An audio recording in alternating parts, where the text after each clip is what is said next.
Recent আমি কিছুদিন আগে কান্তজির রাসমেলায় গিয়েছিলাম। হরে কৃষ্ণ হরে কৃষ্ণ হরে কৃষ্ণ হরে কৃষ্ণ হরে রাম হরে রাম। সেখানে গিয়ে আমি খুব খারাপ একটা অভিজ্ঞতা অর্জন করে চলে আসছি।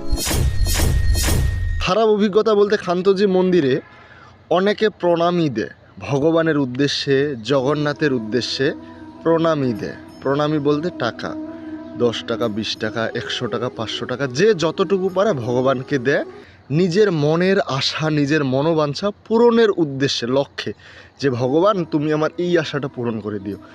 এই জন্য তারা খুশি হয়ে অনেক দূর দূরান্ত থেকে ভক্তরা আসে এবং দূর দূরান্ত থেকে এসে তারা যতটুকু পারে নিজেদের সামর্থ্য অনুযায়ী দিয়ে যায়। তো সেদিন আমি যখন গিয়েছিলাম কান্তজির রাসমেলায়, তখন দেখলাম দুটা ছেলে ওই কান্তজি মন্দিরের প্রণামীগুলো উঠিয়ে নিতে চেয়েছিল।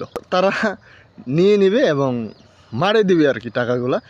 তো সেই টাকাগুলো ওরা মারবে। আমি কিন্তু ওদের পিছনে আড়ালে ছিলাম, ওরা আমাকে দেখতে পায়নি। তখন তারা কিছুক্ষণ পর যখন টাকাটা নিতে যাবে, তখন তারা একটা সিদ্ধান্তে আসলো যে মন্দিরে তো সিসি ক্যামেরা আছে, নিলে তো আমরা পরবর্তীতে ধরা পড়ে যাব এবং পরবর্তীতে আমাদের সমস্যা হয়ে যাবে, প্রবলেম হবে, আমরা বাস খেয়ে যাব। তখন অ্যাটলিস্ট তারা সেই কাজটা থেকে বিরত থাকলো। তারা আর কাজটা করলো না, আর সেই টাকাগুলা তারা উঠাইলো না সিসি ক্যামেরার ভয়ে। জাস্ট সিসি ক্যামেরার ভয়ে তারা এই কাজটা থেকে বিরত থাকলো। কিন্তু বস, উপরে যে ভগবান বসে আমাদের সব কিছু দেখতেছে, সব কিছু চালনা করতেছে, সেটাকে আমরা ভয় পাচ্ছি না। জাস্ট একটা সিসি ক্যামেরাকে ভয় পেয়ে তারা এই কাজটা থেকে বিরত থাকলো। সিসি ক্যামেরা কেন বস? উপরে তো ভগবান সব কিছু দেখতেছে। অতএব সবসময় খারাপ কাজ থেকে বিরত থাকো বস। যারা দুইজন এই কাজটা করতেছিল তাদের কাছে যদি এই ভিডিওটা যায়, অবশ্যই তোমরা শুধরে নিও বিষয়টা, কারণ সিসি ক্যামেরা না, সিসি ক্যামেরাকে ভয় পেয়ে লাভ নাই। যা করবা কি কয়, যা করবা এই জগতে উপরে গেলে সব কিছুর জবাব দিতে হবে।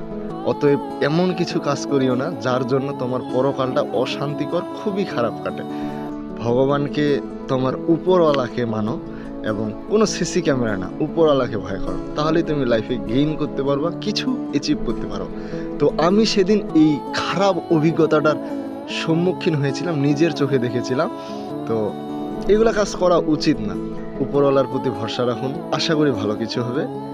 আপনি ইহকালে যা কিছু করতেছেন সেই অনুযায়ী আপনি পরকালে ভালো থাকবেন নাকি খারাপ থাকবেন, সেটা পুরোপুরি ডিপেন্ডস করতেছে আপনার উপর।